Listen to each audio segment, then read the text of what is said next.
Uh, Hello and welcome to this new episode of the Values Workshop. I have with me the good fortune to speak to somebody who's made me wait for a week, I guess. And I'm looking forward to this conversation. She is a student, and this episode is called The Other Side of Legal Science, which is what she is studying. Um, Welcome to the show, Ashika. Hello, how are you? I'm good. Thank you for joining me today. Thank you for having me here. It's a pleasure to be here, sir. Okay. Uh, First thing first, what is legal science?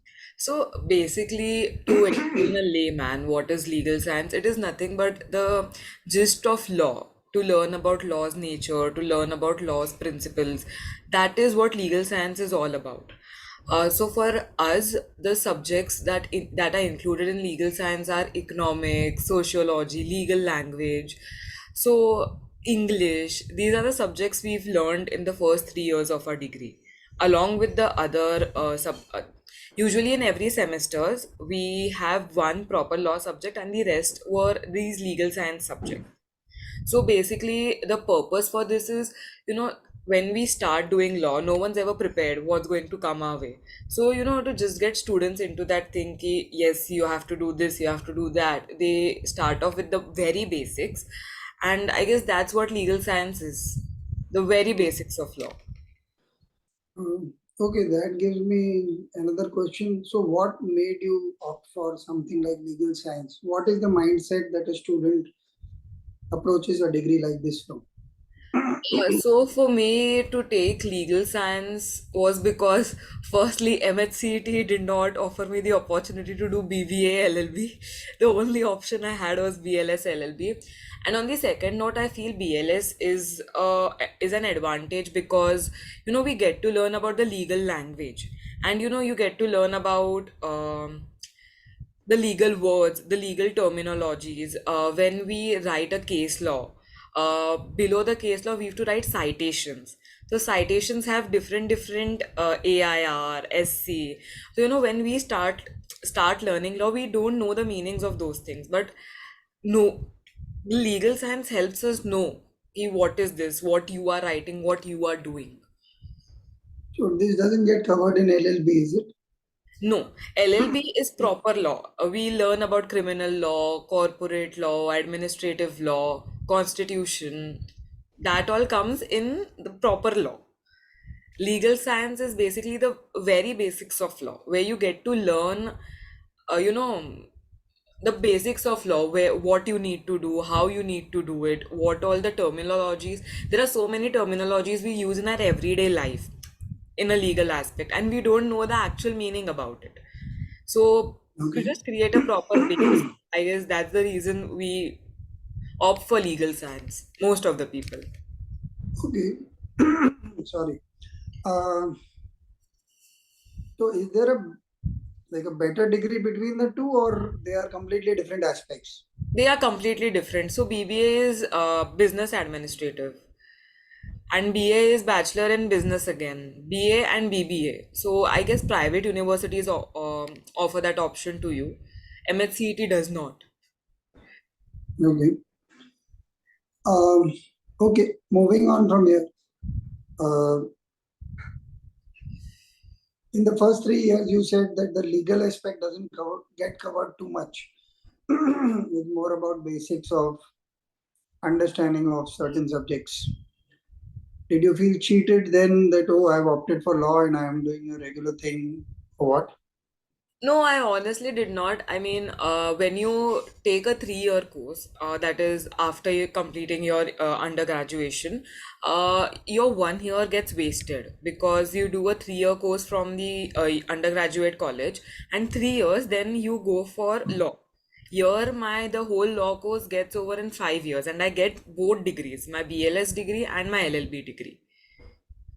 And I guess Ah, for a student who is not coming from a law background, I guess the 3 years are necessary, to at least build up my base, so that moving forward I at least know the basic terminologies, the basic legal aspects when someone talks to me.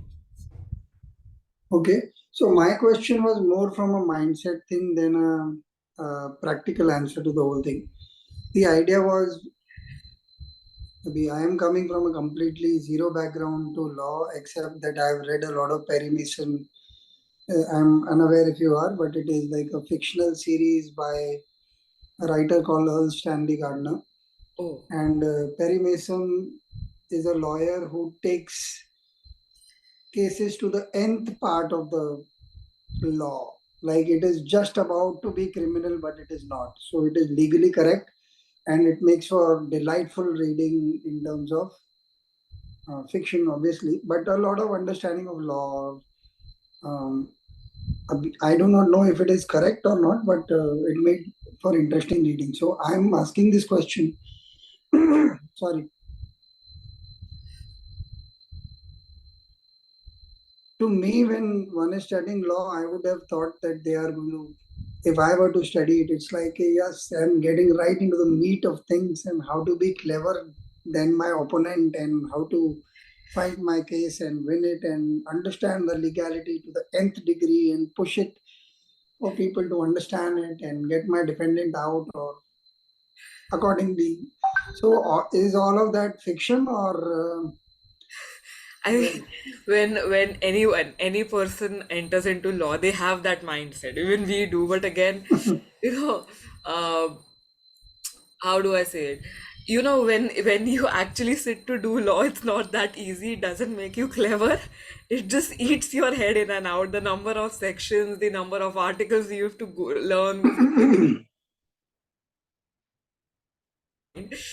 to be clever is never sufficient. Never sufficient. No matter how clever we try to be, there will always be that one point where we are like, we are done. So Okay. when Sorry. when we started law, I'm assuming everyone who starts law, they have that thing in their mind ki we have to do this, we are going to be lawyers, you're going to get that degree, wow. And out of nowhere they're like, oh, we are learning sociology, economics. How is this related to law? Of course, we had that questions. All of our whole batch did have those questions ki why are they even making us study those subjects? But Do you have the answers now? yes, I do. Apparently, I do. Okay. Um, I guess what they want to do is put the context of law for you in the proper way as far as the society is concerned, the need of law and what really happens. Besides which, of course, you've been speaking again and again about the terminology being an important part of understanding and expressing yourself uh, the way the courts would allow you to. Correct, Uh, correct. is it necessary to be clever to be a good legal person? I mean, yes, you need to be clever. You should know how to twist your questions to, make sure that the opponent answers properly without having to, dice into it too much. Okay. In fact, this is funny because I remember one of the tricks that Terry Mason had was that do not ever ask a question that you already do not know the answer to. Correct. But again, in law, it's like if you're confident enough and you ask a question, you might get the right answer out of the person. That's the Yeah. thing. Lawyers just get too good at lying after a point. Okay. Okay. This is good because since we are speaking under the values workshop as an umbrella, how important is truth and what is the truth according to I mean, I haven't. Uh, I mean, truth is of course very important, but in the legal aspect, truth does not always prevail. That's what I've heard of. I've never been to any courts or I've never heard any hearings or stuff like that. But I don't know. Again, from the legal aspect, it completely depends upon the lawyer how the truth comes out or whatever the thing is about the truth. There are you? so Okay. many So, cases which go unheard, apparently. in your case, how do you see the truth on an everyday basis when you live life? Is it an important aspect at your age? And because one of the reasons of starting the values workshop was this, I've been fairly unsuccessful at it. but the idea was to speak to 15 to 25, 30 age group people. Um, a lot of pressure is put upon you to be successful, but very few people in our generation land up spending time with you to explain that morality is important and uh, how to sleep well at the end of the day. We talk about it, but we do not really explain how it works. And I have a teenage daughter, and very often uh, initial talks with her were about, okay, how can you be so foolish or dumb or whatever, stuff like that. And one had to explain why one was choosing what seemed like a boring way, but it's the easier way in the long run. So, how do you look at truth personally or honesty? I mean, I just the things you spoke about now, I agree with all of them. A lot of pressure is being put on the teenagers, not just the teenagers, everyone at this point, to be Yeah. successful, to do certain things, to get good marks, which apparently, to meet certain expectations, we end up losing our sleep for. We do dive too much into it, and then it just ends up ruining our mental health for that matter. And when it comes to Oh, truth and honesty, I just for a fact know that I am someone who won't lie unless and until it is very necessary. So I guess truth for me, especially when, the the things where I know the truth and someone still comes and lies to me, it just feels that I am the one who always says the truth, and then people just come and lie to my face. That's the only one thing about truth and lies that just, bifurcates people, I guess. okay. So you said okay, only when necessary. How do you define the necessity of uh, So lying? maybe basically when I've gone out to bunk a college lecture and my parents just call me and I tell them, no, I'm in college only. So maybe that counts. Uh, do you want to dig a little deeper? Will you be comfortable talking about this if we were to go a little deeper in Yeah, this to sure, understand? So, sure. do you understand? Forget the example part of it. It's a good example because it's an everyday thing. All of us have, obviously, even parents have done it when it was their time to go to college. Uh, do you understand what motivates one to lie? Have you thought about why you lie? You don't need to give us examples of what you lied about, but say if we were to continue this example, so you have bunked and you had to tell your parents, "Oh, I am in college." What is it that motivates you to not speak the truth? I honestly don't know because I don't think my parents are so that they will scream at me for not going to college or stuff like that. It's just an, instant. It just snaps. So I guess that's it. I don't think there is a specific motivation behind me lying, knowing that my parents won't tell me anything. But it just when they do, it's just an instance that happens, and I'm just like, okay, I lied, and then the realization hit ki, oh, I lied, where I could have talked about the truth, where I could have told them honestly where I am. So, if you decide that you want to say the truth from here on about only this example, what would what would be a way to start this process? Because if instinctively there is fear or doubt whether you will be taking it in the right spirit, that is the only reason perhaps I can think of. Okay, maybe like my daughter keeps saying a couple of times, had you not shouted, I was going to tell you what it is. But because you are going to, last time you shouted, so I didn't tell you. After 2 days, I can tell you when you are cool. So it's not really a problem per se. So Correct. obviously, I also rethink on how we need to react. But right now, from your perspective, what would be a way to start? Considering that your parents are still going to scream, or you will think that they might, or whatever. I honestly feel that if I know that they are going to scream at me, I would not prefer telling the truth when I can lie and get away with the situation. then why would I tell the truth and get scolded and get like screaming for that? Okay. So going back to the example you were giving, I'm just you can tell me if you're uncomfortable at any point, but I'm trying to just dig deeper how we all think. It's not only you, but would want to understand the psyche behind it. Um, you did say that if you knew that your friend was lying and uh, they were still lying on your face and you weren't liking it, why would you assume that somebody else, in this case your parents, would like it? Do you not think that if you prefer not being lied to, it is something to work upon so that you do not lie, perhaps? I'm just throwing a perspective since you are also a legal person. Huh. I get your question. Just I just feel that again, like I'll say what I said again. I won't lie unless it's very necessary. So when it comes to being lie, when I lie to my parents, I'm pretty sure that I would have a guilt about it if I lied about something which I know they would have been cool with if I would have told them the truth. And when it comes to my friends lying to me on my face, it's just, the thing is, I wouldn't lie to them of all the people, to my friends at least, because of course, yeah, they are friends. They are supposed to know how you feel. So I wouldn't lie to my friends at least. So I wouldn't expect them to do the same thing to me. Like I would expect them to do the same thing to me.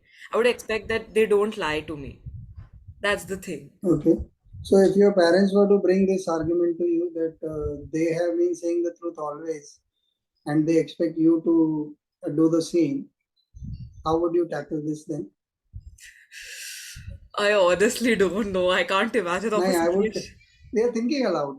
There is no answers that I expect. It is just I've gone through the same thing. I'm in advertising. I'm the last person to be moralizing and telling somebody else to. But it has been a gradual journey. Uh, I will come to what I think about it for myself again.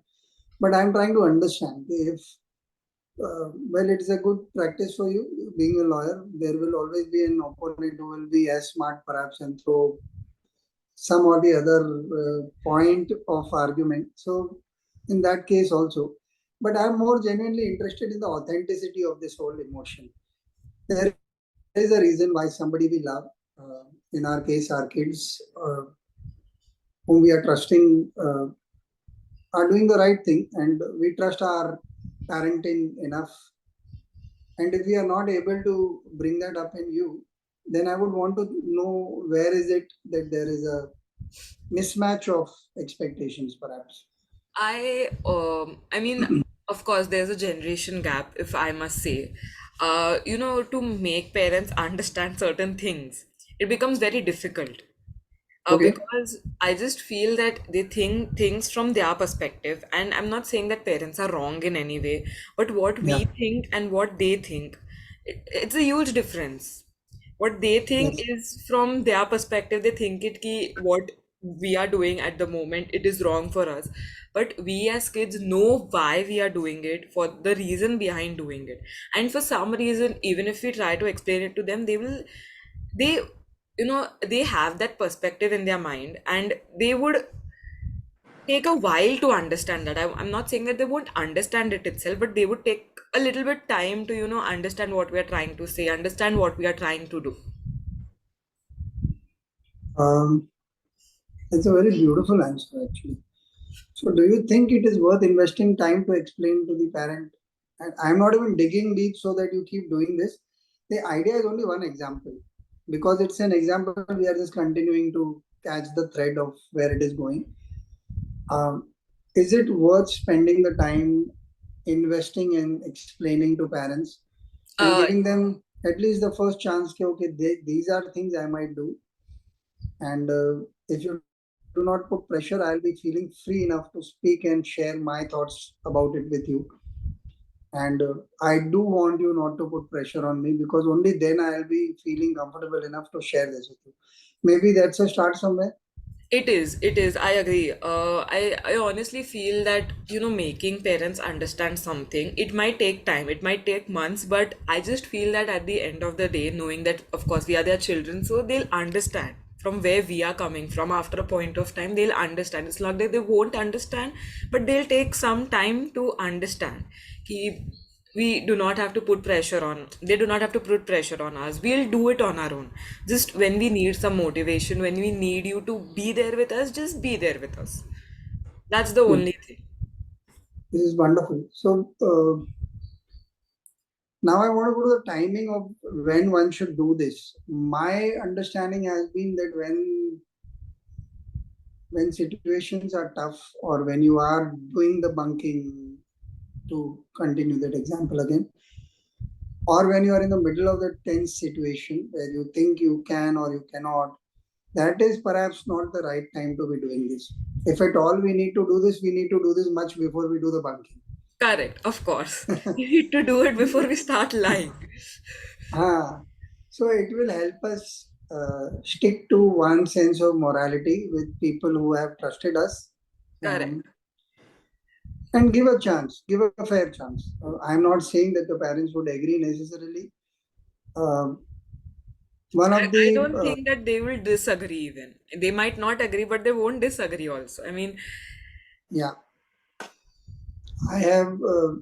There was somebody very close to me, related to me, and we had a huge difference of opinion on something that was which was legal, in fact, but more because we were both invested in it emotionally, uh, financially, and whatever.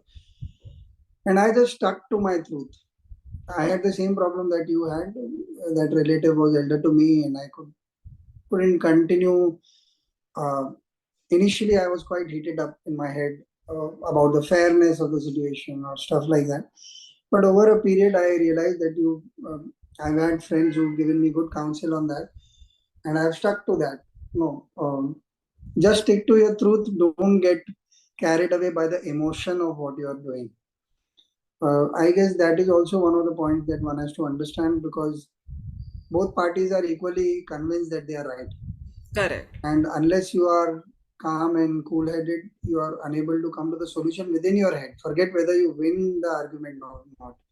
Agreed. So, yeah, that's one of the beautiful instances of having a guest talk about something which is small but which dissects the morality of the thing. Agreed. You want to say something on that? Yeah, I just you mentioned that friends counseling point. I just feel that, you know, for some reason, going to our friends when we have any difficulty seems very easy. For Yeah. some reason, it just feels that yes, they might understand us. Yeah. So getting counseled by friends, at daily basis, it just feels that you have someone, no matter how Yeah. bad you mess up, no matter when you need a suggestion, opinion, or when you want to just, you know, sit in silence with someone, you always have friends with you in your life. I just Yeah. feel that friends apparently are very important. Okay. So that's a beautiful turn. I don't have to think too many questions. You are leading me on very, very simply to them. What is a good friend? For me, it might be a long answer. Yeah, Because please do. for me, friendships are very important. And, as we grow older, I just realized that, talking to your friends every day on calls, meeting them every day, isn't something that defines friendship. I mean, you just know, keep whenever you're in a difficulty, you'll call that friend and they'll be there for you. No matter you haven't talked for weeks, months, you haven't met for the longest time, that person will be there for you, whether physically or on a call. So I just think that a good friend is someone who understands you, who, is not someone who will appreciate you for your mistakes, who will correct you. Hey, you were wrong here, you should improve this, you should, not do this again. And who will, be like, you need to do this because it will help you grow. So I guess a good friend is someone who doesn't pull you back, but they push you to move forward. They be there for you, they understand you. For me, that's a good friend. Is it easy to listen to somebody who's opposing your point of view? I couldn't hear you, sorry. So, so for example, your friend comes to you and tells you anything. You want to eat ice cream, you know that you are not supposed to eat ice cream for whatever reason. Or even, I'm giving a very mild example. In the days of the youth, one is the whole world is your oyster. You can do whatever you want. So, very often you are so mesmerized by the glamour of whatever is attracting you at that point of time. And your friend comes and says, no, this is not good for you. How easy is it to listen to that point of view or even appreciate that point of view? Appreciation will always be there, knowing that a friend cares. Like you might have a sore throat or you might not be feeling well. That's the reason a friend is coming and telling you that don't do this particular thing. But other than that, if you're craving it, just eat it. No one's stopping you to do that. See, again, it depends upon us how we want to hear the, suggestion or the things that our friends are like explaining to us. If I have a certain POV in my mind and I explain that to my friend, and if I'm not ready to change that POV, then the friend explaining me anything wouldn't make any sense. So again, if What if you I fall in bad company and the other person is asking you to stay away from bad company? Uh, During our youth, we are quite, like I said, mesmerized by the wrong things faster, and I do not deny that they have power over us. So, in this case, how do you differentiate bad company, good company? Which is the right friend at that point of time? Besides, suppose both of them are available for you at that point of time and um, are willing to spend time, money, effort, emotion with you, but how? What is the right thing? What is a good friend in the truest sense of the term? I just feel that I've had a set of bad friends, and we get that one right friend, and I for some reason feel that one right friend will pull us out of everything. Of course, everyone has had bad set of friendships in their life. I too have, where it has been difficult to even call someone a friend. But I honestly feel you will know within you that why is this person stopping me to do something?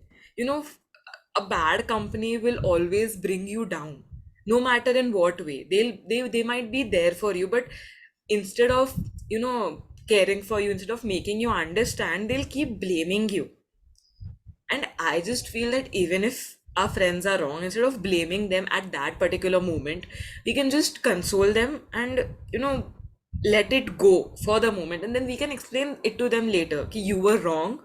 You should have done that. You should improve on yourself. That's it. That's what I feel now as a differentiation between a bad company and Okay. a good company. Um, what are the kind of experiences that strengthen friendship, and what are strict no-nos if one wants to build upon good friendships? Strict. Could you please repeat the question you asked before that? I just couldn't. Um, See, because we are defining good friendships, and in today's day and age, specifically, my heart goes out to your generation because there are as many fake friends as one can have on social media, and 6,000 followers and 10,000 likes and all kinds of things happening. Um, it's very rare to experience good friendship, really speaking. So, what are the experiences or what are the things that uh, seed and feed the goodness in the friendship, and what are the things that one should weed away so that friendship stays? So I feel that when you're not doing okay, considering from that point of view, I feel that a a good friend is someone who will make you laugh or who will just sit beside you, and they'll just know that you're not doing okay. There are friends you will call at any random point of the day, and while talking to them, even they'll understand that no, your voice doesn't sound okay, what is wrong. So I just feel that there are certain aspects of good friends which just build up over time, and when you've known a person for a really long time, you just know that they are a good friend, you just know that they are the right people for you. And Okay. to l- keep continuing that friendship, I just feel that you need to reciprocate it. It shouldn't always happen that your friend is just being there for you, and when it's their difficult time, you just let go of them, you don't be there for them.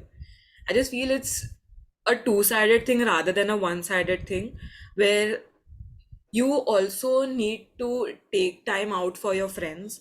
When they can do it for you, then I feel that you should also do it for them. And when there is mutual understanding about things, I just feel that friendship stays.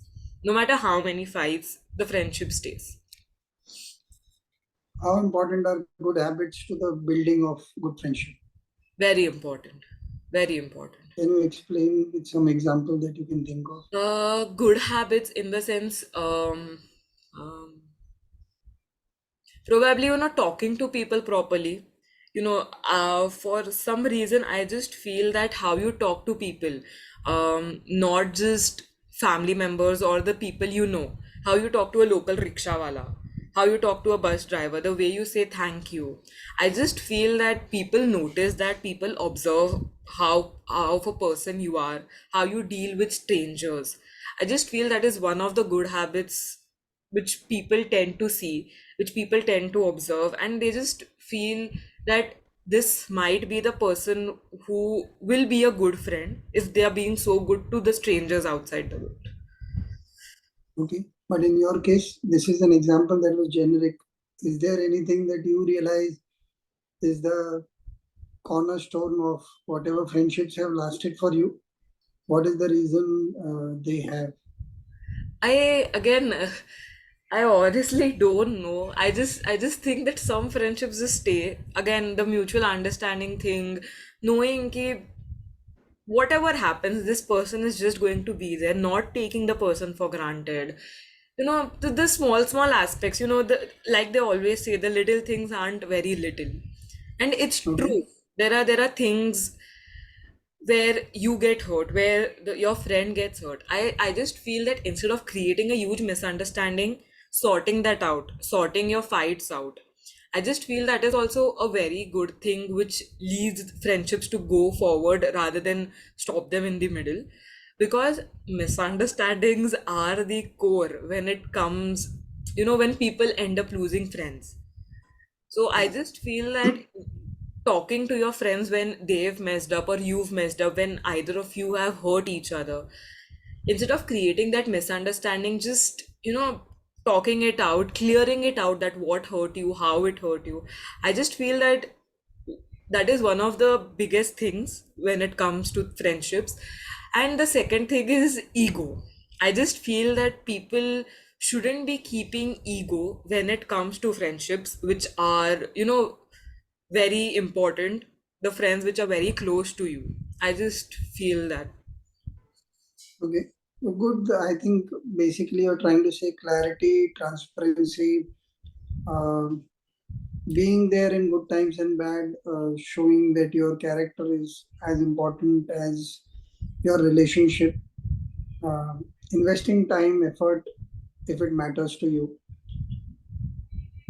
How easy is it to say sorry uh, to a friend?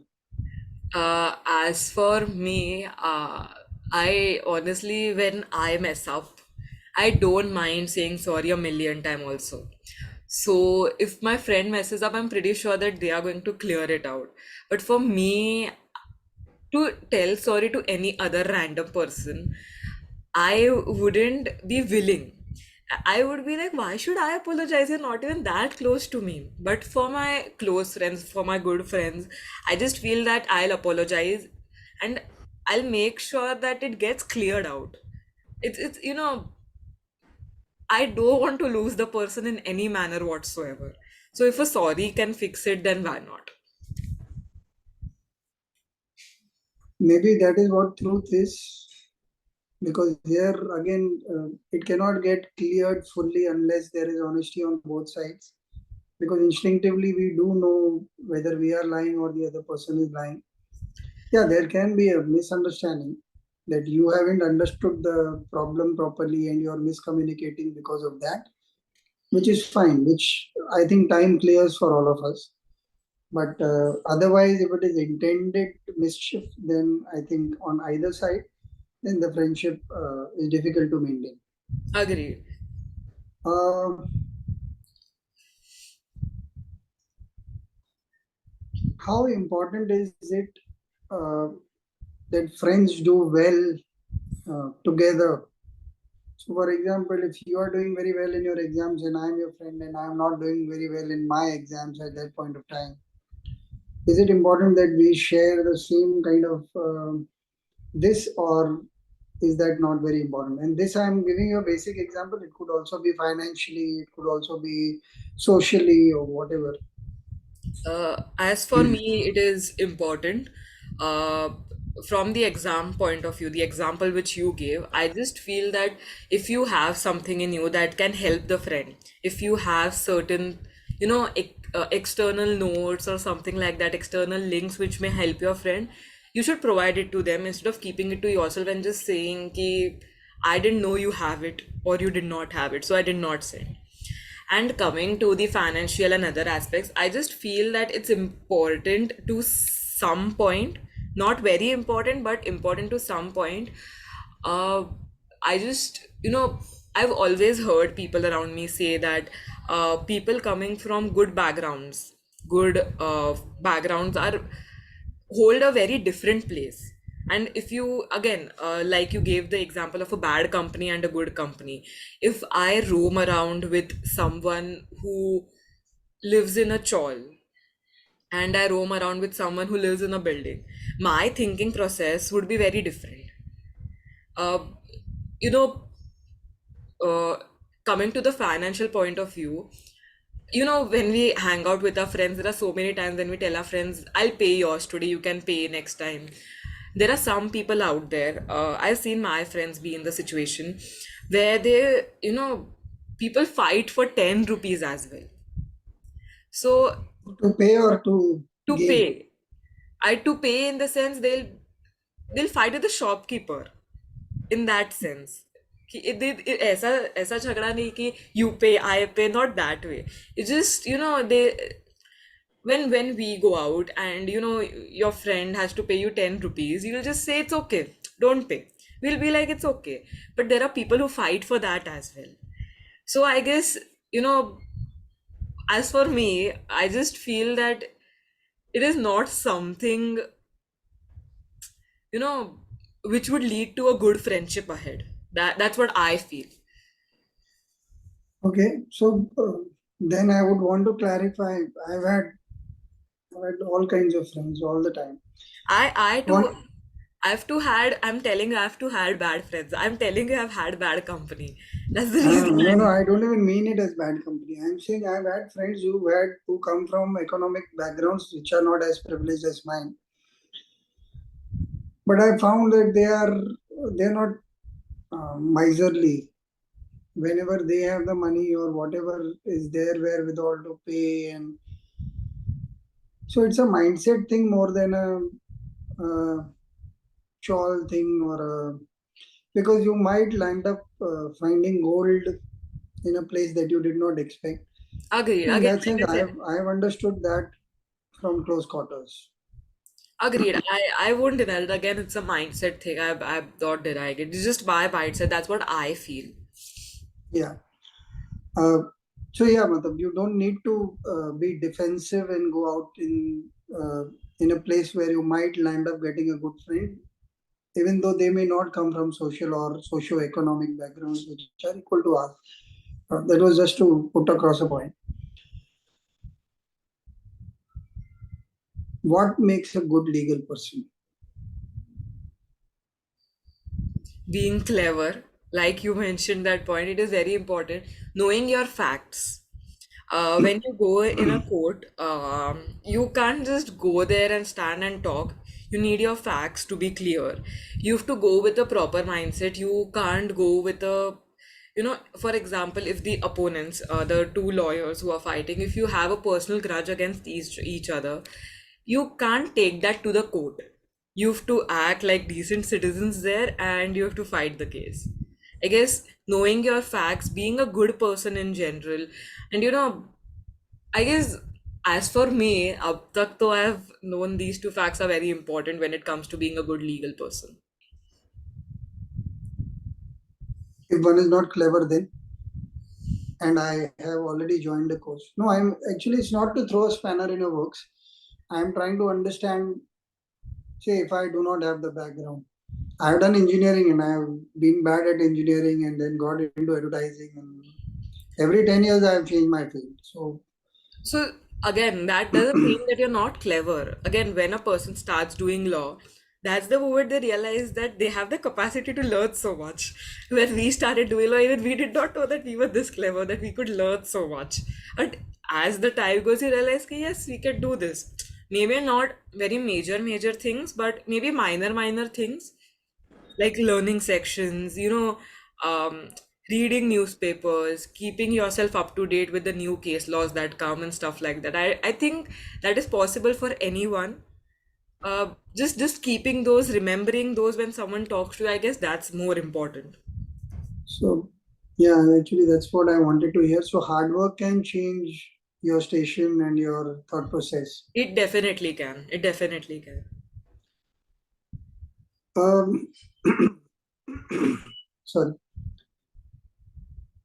Is there anything one should keep in mind to keep the cleverness from becoming sarcastic or see other people as lower than you are? Is there anything that one needs to do? Because that is a problem that might arise.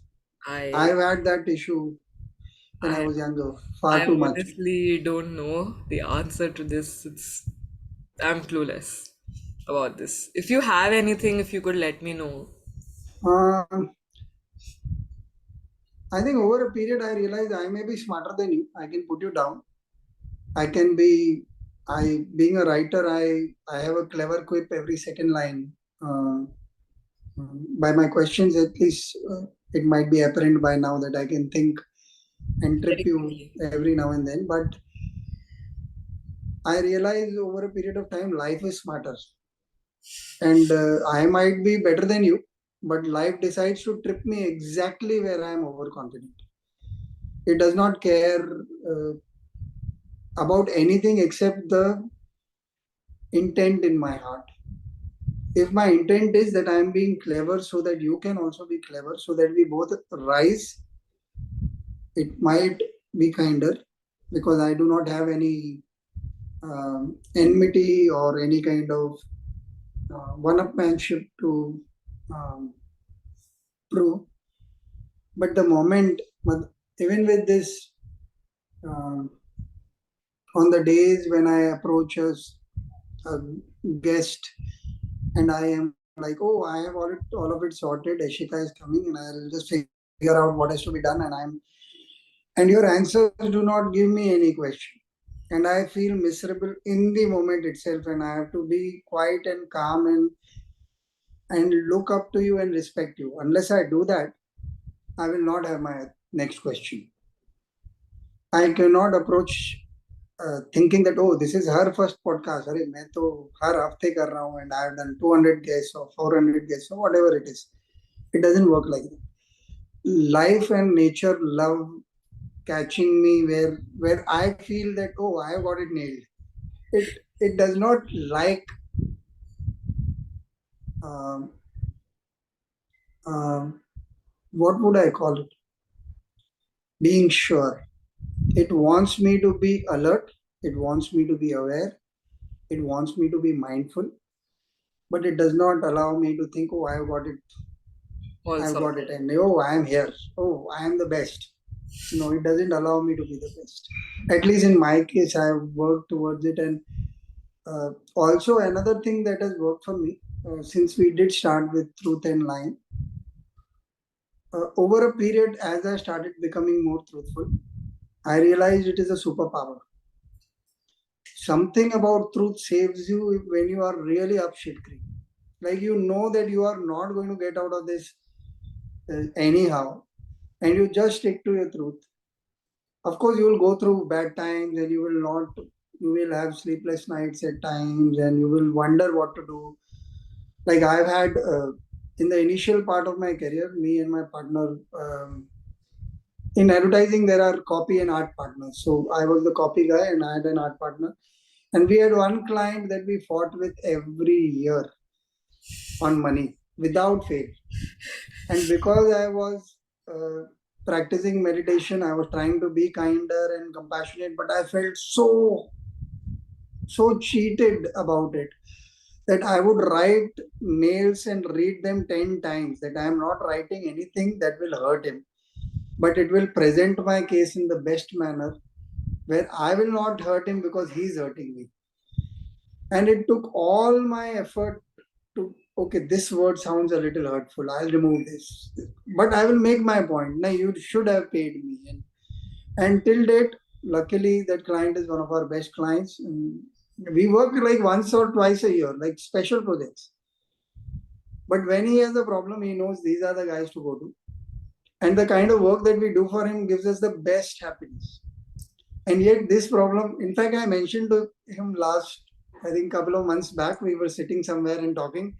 So he was asking me, so what has changed if you have been meditating so hard? So I told him, I do not know what else has changed. But do you remember we used to fight about this? I used to check my mails before sending it to you that I will not hurt you. And he was laughing. And now, of late, couple of jobs he's done where we thought he's definitely going to fight. And he just cleared our payments. And we are also shocked. My friend keeps teasing me, says he's in love with you, he can't stay without you. And we are also laughing, yes. But yeah, these are learnings that have happened over uh, because your question came from a place of what do you do when you're intellectually very good? You learn that kindness, compassion, honesty, being truthful are